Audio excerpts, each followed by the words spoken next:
कुमारी सैलजा जी, Bhupesh Baghel ji, T.S.. Singhdeo जी, चरणदास महंत जी, कामराज साहू जी, दीपक बैद जी, फूलो देवी नेताम जी, छत्तीसगढ़ के मंत्री, एमएलएज, हमारे प्यारे पार्टी के कार्यकर्ता, बब्बर शेर,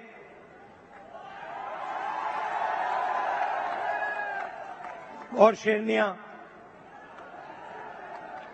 भाइयों और बहनों, छत्तीसगढ़ के युवाओं,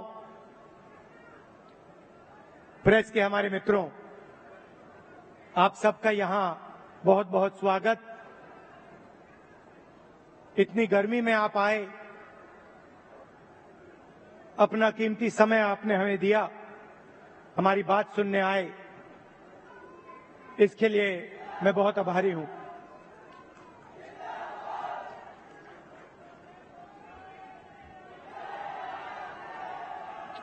कुछ ही महीने पहले कर्नाटक में चुनाव हुआ। एक तरफ बीजेपी और उनकी विचारधारा, दूसरी तरफ कांग्रेस पार्टी, हमारी विचारधारा।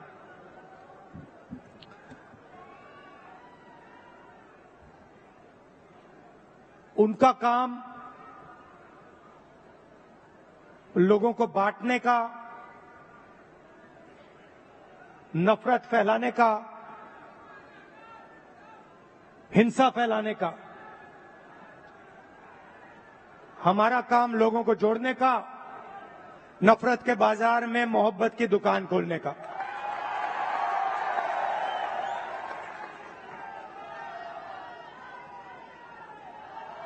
और कर्नाटक में हमने कहा, जैसे पहले हमने छत्तीसगढ़ में वायदे किए थे, किसानों को सही दाम देने का वायदा जो हमने पूरा किया, किसानों का कर्जा माफ किया, बिजली बिल हाफ किया, जैसे हमने यहां वायदे किए थे, वैसे ही हमने कर्नाटक में 5 वायदे किए। चुनाव से पहले बीजेपी के लोग हर बार वो कोई ना कोई नंबर निकाल देते हैं। कोई कहता है 230 सीट आएंगी, कोई कहता है 250 सीट आएंगी, मगर कर्नाटक के हर गरीब व्यक्ति ने पूरा दम लगा के कांग्रेस पार्टी को जिताया। और वही यहां हुआ था। देखिए, एक बात मैं साफ करना चाहता हूं, बीजेपी और नरेंद्र मोदी जी हिंदुस्तान के 2-3 अरबपतियों के लिए काम करते हैं। नाम आप जानते हो। कुछ ही दिन पहले दुनिया के सबसे बड़े फाइनेंशियल अखबारों में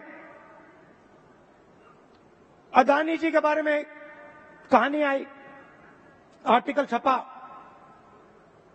दुनिया के सबसे बड़े फाइनेंशियल न्यूज़पेपर में लिखा था, अदानी जी जो नरेंद्र मोदी जी के करीब हैं, उन्होंने हिंदुस्तान से हजारों करोड़ रुपया बाहर देशों में भेजा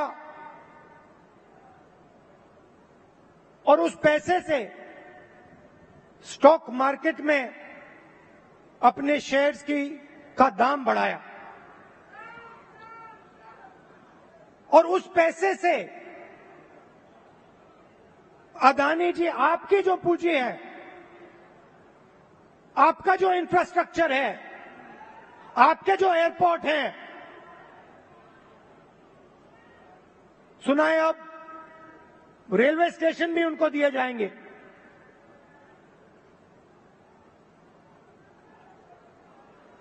पूरा का पूरा एक व्यक्ति के हवाले किया जा रहा है। और मैं साफ कहना चाहता हूं कि चाहे वो कर्नाटक की सरकार हो, छत्तीसगढ़ की हो, राजस्थान की हो, हिमाचल की हो, और जो अभी आने वाली हैं तेलंगाना, मध्य प्रदेश, ये सारी की सारी सरकारें गरीबों की सरकारें होंगी, अदानी की सरकारें नहीं होंगी। और प्रधानमंत्री को साफ कहना चाहिए, देश को बताना चाहिए और छत्तीसगढ़ के युवाओं को बताना चाहिए कि वो अदानी जी पर इंक्वायरी क्यों नहीं करवा रहे हैं। ऐसी क्या बात है कि नरेंद्र मोदी जी अदानी जी पर इंक्वायरी नहीं करा सकते हैं? 2-3 सवाल है भाई और बहनों, युवाओं। ये जो हजारों करोड़ रुपए हिंदुस्तान से बाहर गया, ये पैसा किसका था? पहला सवाल, ये अदानी जी का पैसा नहीं था, ये किसी और का पैसा था। किसका पैसा था? ये पहला सवाल है। प्रधानमंत्री जी कोई इंक्वायरी नहीं करवाएंगे। मैं आपको साफ कह देता हूं, हिंदुस्तान का प्रधानमंत्री अदानी जी पे कोई इंक्वायरी करा ही नहीं सकता, क्योंकि अगर उसका इंक्वायरी का नतीजा निकल गया तो नुकसान अदानी जी को नहीं होगा, नुकसान किसी और को होगा। तो छत्तीसगढ़ में हमने क्या किया?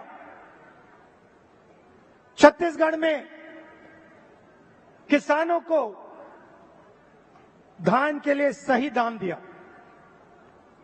और आज आप सारे प्रदेशों को देख लीजिए, लिस्ट निकालिए, सवाल पूछिए, धान के लिए सबसे ज्यादा पैसा कौन से स्टेट में मिलता है? जवाब मिलेगा छत्तीसगढ़, छत्तीसगढ़, छत्तीसगढ़। और प्रधानमंत्री जी यहां आए थे, मुझे याद है, बीजेपी के सब नेता आए थे और कहा था कि कांग्रेस पार्टी इस वायदे को पूरा नहीं कर सकती है। कहा था पैसा नहीं है। हमने साफ दिखा दिया, पैसा है और वायदा पूरा हमने कर दिया। जहां भी हम जाते हैं, हम झूठे वायदे नहीं करते। 15 लाख रुपए का वायदा हम नहीं कर सकते।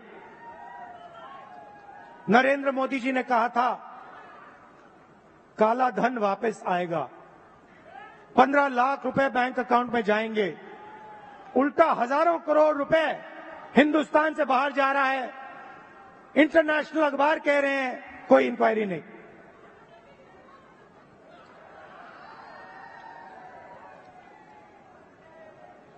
तो अब छत्तीसगढ़ के युवा जो हैं, आपकी बहुत बड़ी जिम्मेदारी है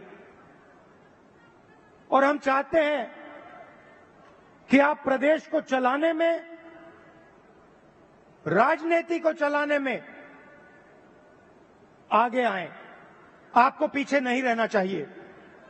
आपकी जो नई जनरेशन है, भविष्य आपका है। आने वाले समय में छत्तीसगढ़ आपका है और आपको आगे बढ़ना पड़ेगा। और इसीलिए हमने राजीव युवा क्लब आपके लिए बनाए हैं। हर क्लब को 1 लाख रुपए, 3 लाख युवाओं को क्लब में हमने जोड़ा है। और ये ऐसे नहीं जोड़ा है, मैं आपको साफ बताना चाहता हूं। हमने इसलिए जोड़ा है कि आप इस प्रदेश को चलाने में, इस प्रदेश को चलाने में आप भाग लें। और हम आपके लिए राजनीति के दरवाजे खोलना चाहते हैं कि कुछ ही सालों में आपके बीच में से छत्तीसगढ़ के एमएलए, प्रधान, नेता चुन के आए, इसलिए हमने यह काम किया है। दो तीन चीजें मैं और कहना चाहता हूं। जो हमारे आदिवासी भाई हैं, आपके लिए हमने पैसा कानून लाया,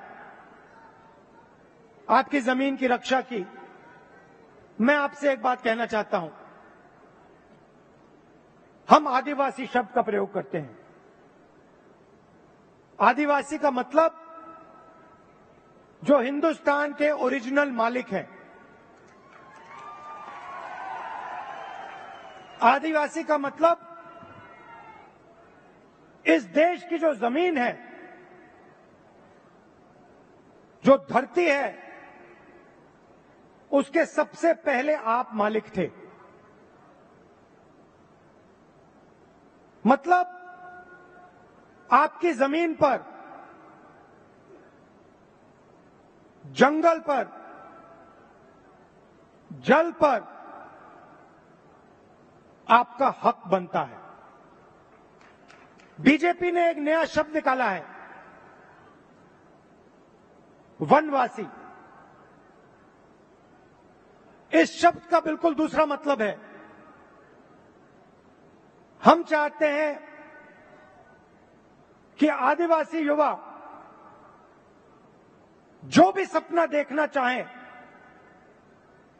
देखें और उस सपने को पूरा करें। डॉक्टर बनना है, इंजीनियर बनना है, बिजनेस चालू करना है, लॉयर बनना है, जज बनना है, मैन्युफैक्चरिंग यूनिट शुरू करना है, सब चीजों में आपको शामिल होना चाहिए। वो चाहते हैं कि आप जंगल में ही रहें, आप जंगल के बाहर ना आए। शब्द के पीछे सोच है भाई और बहनों। उनका कहना है कि आप पहले हिंदुस्तान के मालिक नहीं थे, आप जंगल में रहते थे और आपको जंगल में रहना चाहिए। हम कहते नहीं, जंगल का हक, जमीन का हक, जल का हक आपको मिलना चाहिए। मगर जो भी आप सपना देखना चाहते हो, जहां भी आप जाना चाहते हो, वो सपना आपके लिए पूरा होना चाहिए। यह फर्क है विचारधारा में।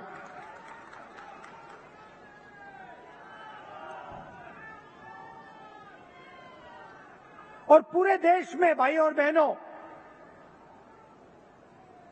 पूरे देश में ये नफरत फैला रहे हैं। आदिवासियों को नया नाम दे देंगे,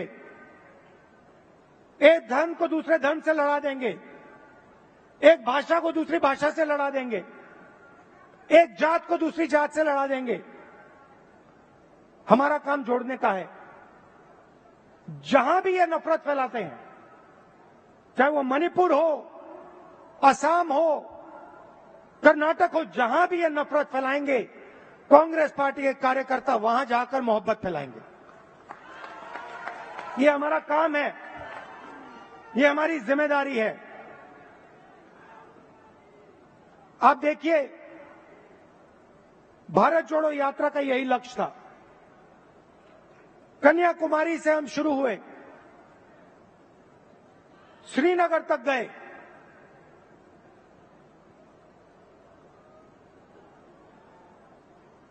मीडिया में इन्होंने, बीजेपी के लोगों ने हर रोज ये कुछ ना कुछ उल्टा सीधा बोलते हैं, नफरत फैलाते हैं। भारत जोड़ो यात्रा ने पूरे हिंदुस्तान को जोड़ने का काम किया। हर धर्म को, हर जात को, हर भाषा को हमने याद दिलाया कि आप सबसे पहले हिंदुस्तानी हो और आप सबको एक साथ मिलकर, मोहब्बत के साथ, इज्जत के साथ रहना है। ये यात्रा का मैसेज था और ये बहुत गहरा मैसेज था, नया मैसेज नहीं था, बहुत पुराना मैसेज है। सदियों से यहां पे छत्तीसगढ़ में और बाकी प्रदेशों में लोगों ने ये मैसेज दिया है और यही कांग्रेस पार्टी का और हिंदुस्तान का डीएनए है। हम जोड़ते हैं, वो नफरत फैलाते हैं।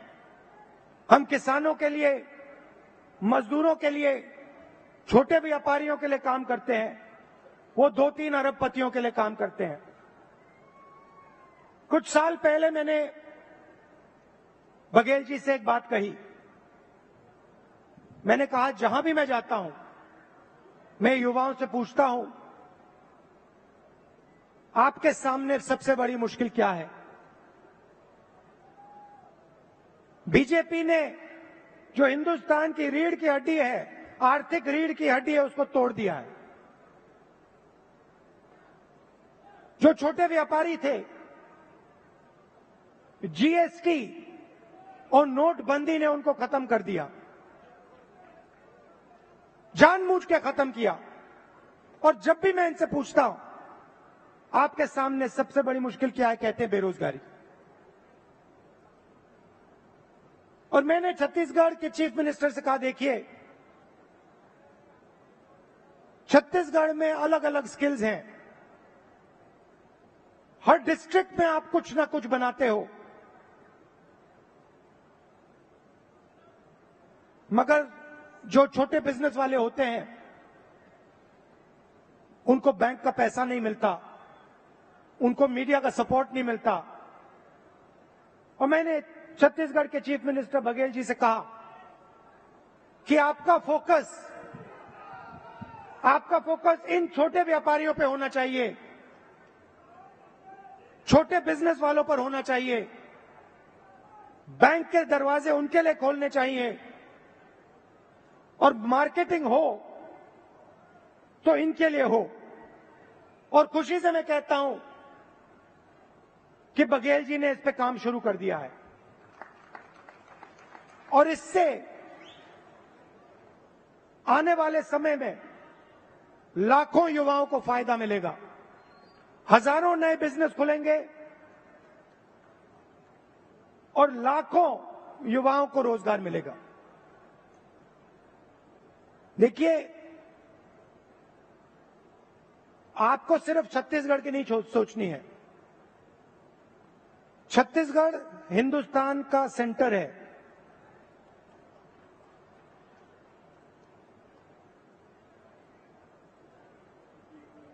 बंगाल से गुजरात कोई जाता है, छत्तीसगढ़ से निकलना पड़ता है। आप सेंटर लाइन पे हो और आपको देश का लॉजिस्टिकल सेंटर बनना चाहिए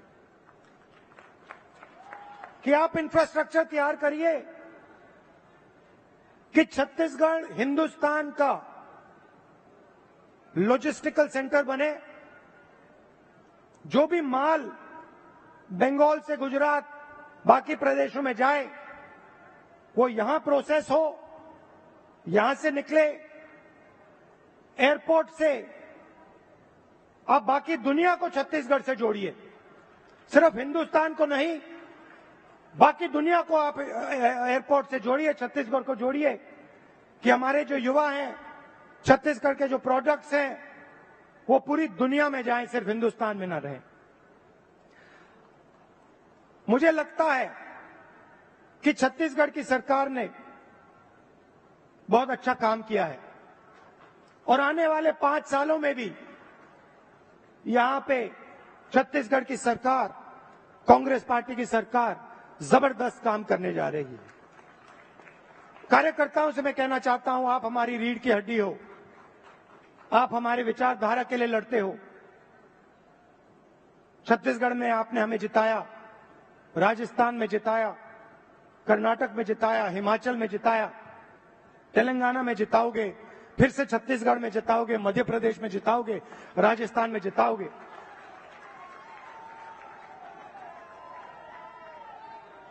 बघेल जी, हमारी सरकार को हमारे कार्यकर्ता की रक्षा करनी चाहिए। करती है, मगर और डट के जो हमारा कार्यकर्ता है उसे लगना चाहिए कि मैं कांग्रेस पार्टी का कार्यकर्ता हूं, मैं कांग्रेस पार्टी की विचारधारा के लिए लड़ता हूं और मरता हूं। देश को आपकी जरूरत है। नफरत से देश आगे नहीं जा सकता है, हिंसा से देश आगे नहीं जा सकता है, अर्थव्यवस्था नहीं बढ़ सकती है। मोहब्बत से, इज्जत से काम किया जाता है और अगर देश को जोड़ा जाता है, सबको एक साथ लाया जाता है तो देश तेजी से प्रगति करता है। आप सब यहां आए, इतने प्यार से आपने मेरी बात सुनी, इसके लिए आप सबको दिल से धन्यवाद। और जो युवा हैं जो अब इन क्लब्स में शामिल होंगे, आप याद रखिए छत्तीसगढ़ का भविष्य आपका है, आपकी बड़ी जिम्मेदारी है। आपको राजनीति में आना है और आपको छत्तीसगढ़ को भविष्य में चलाना है। बहुत बहुत धन्यवाद। जय हिंद, नमस्कार। बहुत बहुत शुक्रिया आपका आदरणीय श्री राहुल गांधी जी। और स्मृति चिन्ह का अवसर है, हम आग्रह करेंगे कि माननीय मुख्य अतिथि महोदय श्री राहुल गांधी जी को स्मृति चिन्ह भेंट करने के लिए हम माननीय मुख्यमंत्री जी से निवेदन करते हैं।